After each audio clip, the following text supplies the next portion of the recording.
Halo, jadi di video ini kita akan ubah IP STB yang kita jadikan NAS agar bisa diakses melalui jaringan ataupun router yang kita miliki di rumah. Seperti apa tutorialnya?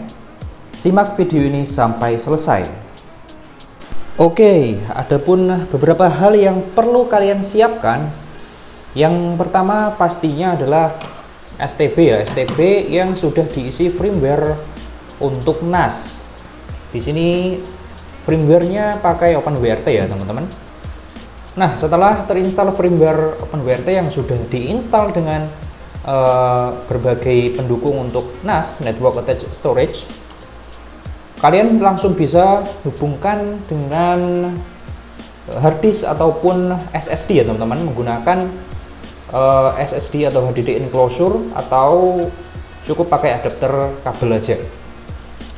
Kalian bisa menyambungkannya ke port terserah ya, 1 atau 2. Saya kasih contoh seperti ini.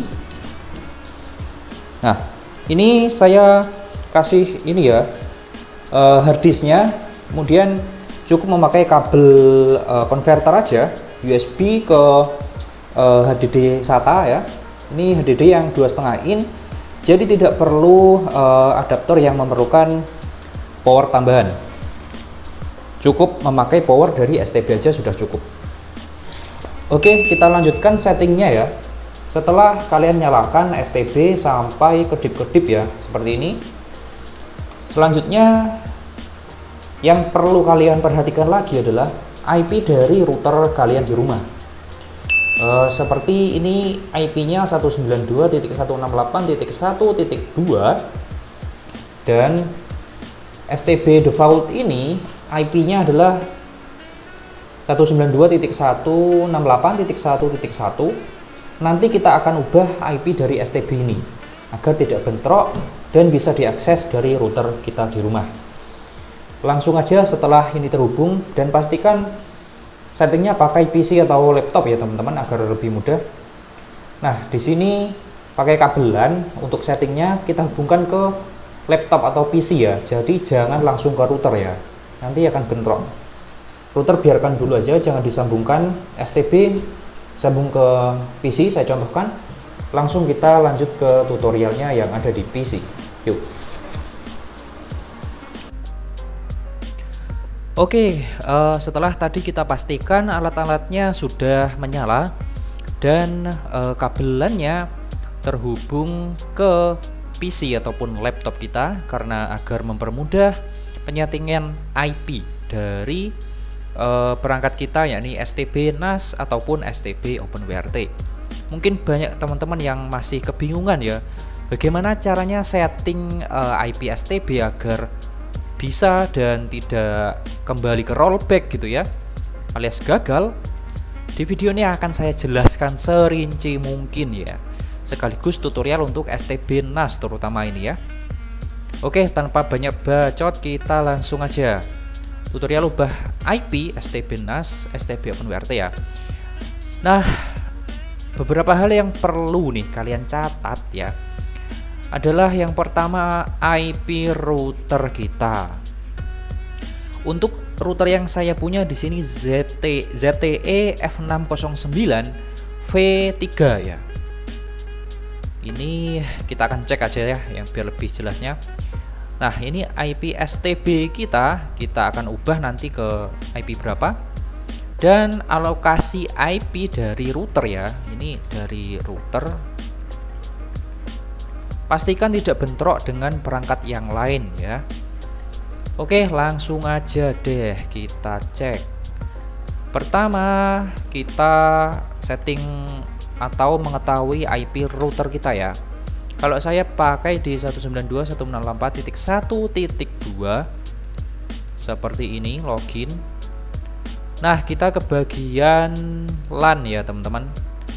LAN-nya ini adalah alamat router kita, gateway router ya, bukan gateway internet, gateway router. Kemudian startnya dari 1.3, ini yang bisa kita pakai ya, dan saya akhiri di 253 ya. Nah, untuk IP internet kita 1.1 ya, jadi STB nanti jangan kita kasih satu-satu, tapi kita ubah misalkan 1.150 atau 160. Kenapa saya tidak pakai 100 atau 4567 gitu? Karena simpel aja sih, IP tersebut sudah dipakai oleh perangkat lain ya teman-teman. Jadi nih saya simpulkan, IP router kita 192.168.168.1.2 ya. IP STB untuk NAS ini 192.168.1.150 gitu ya. Nah, setelah seperti ini kita cek router, maka kita ubah IP STB. Waktunya kita sambungkan kabelan dari PC atau laptop ke STB kita. Nah, ini sebagai contohnya ya. Klik kanan ini setting untuk IP ya kita nanti. View network status, kemudian ketika ada seperti ini Ethernet, klik aja. Kita jaga-jaga di sini aja. Kita copot kabelnya, lalu kita colok ke STB seperti ini. Tunggu beberapa saat sampai mendetek ya ini. Mungkin banyak teman-teman yang bahkan belum tahu cara ubah IP di Windows-nya. Padahal ini sangat mendasar ya teman-teman. Tapi nggak apa-apa, kita akan review dan kilas balik seputar Windows tipis-tipis ya. Karena di sini kita sifatnya juga sharing ya. Di logo internet ini kita klik kanan Open Network and Internet Settings. Kalau Windows 10 ke atas seperti ini ya, Change Adapter Option. Kemudian kita bentangkan dulu Network and Internet pada address bar. Klik View Network and Status and Tasks. Nah, seperti kita minimize saja. Yang ini Network 2 atau Ethernet kita klik detail. Ya, nah ini kan 1.1 dan IP yang diberikan untuk komputer kita 101 ya. Oke, kita langsung coba akses saja 192.168.1.1. Ini IP default dari STB ya. Langsung ke bagian settings. Nah, di bagian LAN ini yang penting ya. Klik edit. Kemudian IPv4 address-nya ya. Kita ubah ke 150. Untuk mengakses ini nanti bukan 11 lagi, tapi 1.150. Klik save. Kemudian kita save and apply.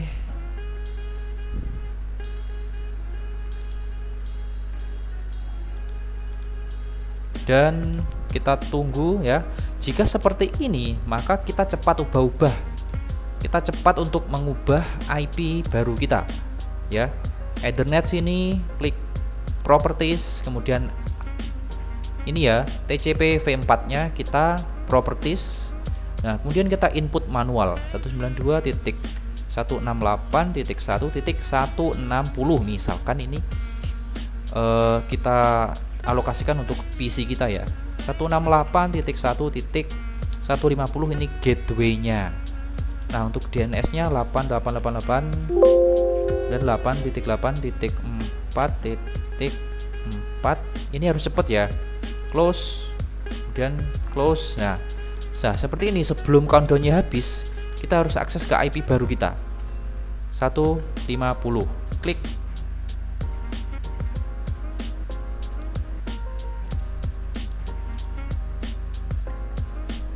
Kita coba lagi.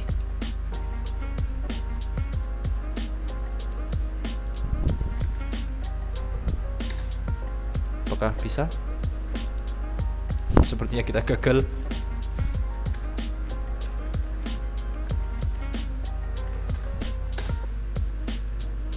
Ini Windows-nya agak ini ya, lemot. Apply uncheck ya.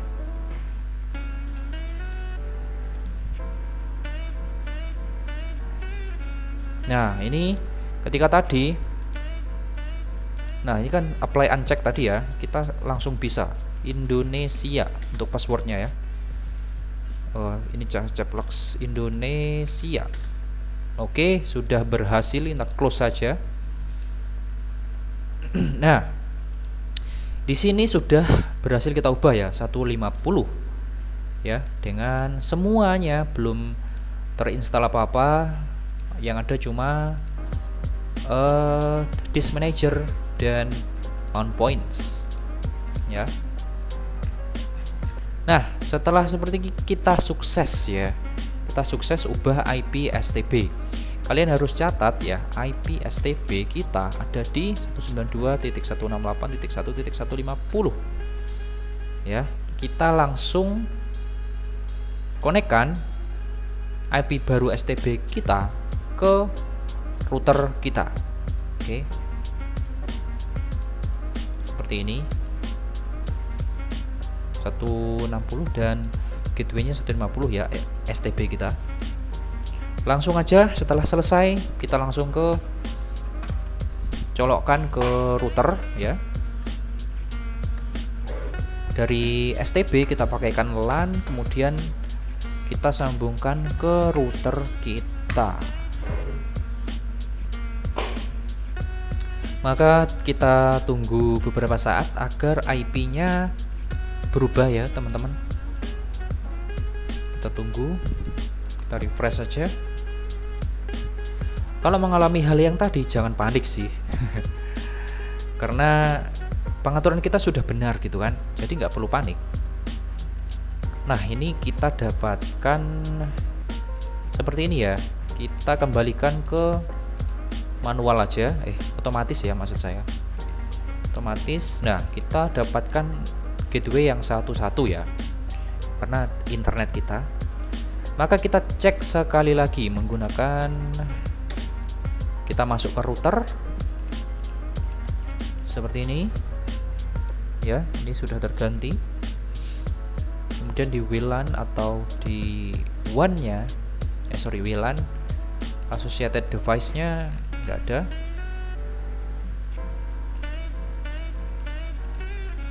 Nah, setelah itu kita coba akses di 192.168.1.150. Nah, bisa kan? Ini sudah bisa ya, sudah terganti dan langsung bisa untuk mengakses harddisk maupun SSD kalian. Ya, pastikan untuk cek di jaringan lokal terlebih dahulu ya, sebelum memutuskan untuk mengonline-kan NAS kalian ke internet menggunakan ini ya, zero tier. Nah, untuk beberapa teman-teman yang masih bingung gimana sih caranya agar online, cukup gampang teman-teman. Kalian buat akun di zero tier ya, zero tier. Kemudian kalian setelah buat akun, kalian buat network baru, dan kalian network ID-nya salin aja ke sini dan klik enable dan save dan apply ya. Seperti itu kalau mau menggunakan zero tier agar harddisk kalian bisa diakses dari mana aja. Nah, untuk AutoNAT client ini juga kalian centang aja ya. Seperti itu untuk mengonline kan ya. Nah, untuk cek disknya biasanya di disk manager. Nanti di sini ada satu disk dengan path ataupun mount point yang sudah kalian tentukan. Bang, untuk mount point-nya kok beda, bagaimana? Tidak /www/server, misalkan /mnt/sda, ya kalian nggak apa-apa, tinggal edit di file manager, kemudian di etc, kemudian di rc.local ya. Kalian cari aja rc.local. Nah, di sini nanti kan ada path-nya ya. Kalau saya biasanya yang ini /www/ ini ya, dev sda1. Kalian ganti aja nih /mnt/sda1. Nah, kalau kalian ingin samakan seperti saya /www/server juga bisa. Ini untuk mount point-nya HDD yang kebaca di sistem OpenWrt. Ini agar bisa di mount point oleh sistem OpenWrt ya. memang agak beda. Ini memang beda keduanya ya. Biasanya yang berubah tuh yang ini /mnt/sda1. Kalau umumnya /dev/sda1 kalau dari saya. Setelah ubah ini, pastikan ya di home kalian ke www. Nah, di sini kalian buat folder baru jika belum ada yang namanya server seperti ini ya. Klik. Nah, setelah ini kalian restart STB-nya sistem ya, kemudian reboot. Klik reboot sampai sukses, sampai nyala kembali ya. Seperti itu ya teman-teman. Semoga bisa bermanfaat ya. Jika ada pertanyaan, kalian bisa komen di kolom deskripsi. Terima kasih untuk kalian yang sudah nonton sampai habis ya. Dan pastikan jangan sampai untuk men-skip video ini agar tutorialnya tidak terlewatkan ya. Kalian bisa mempercepat playbacknya kalau dirasa terlalu lambat. Dan seperti biasa, terima kasih. Sampai jumpa di video berikutnya. Semoga sehat selalu dan wassalamualaikum warahmatullahi wabarakatuh. Yuk. Terima kasih.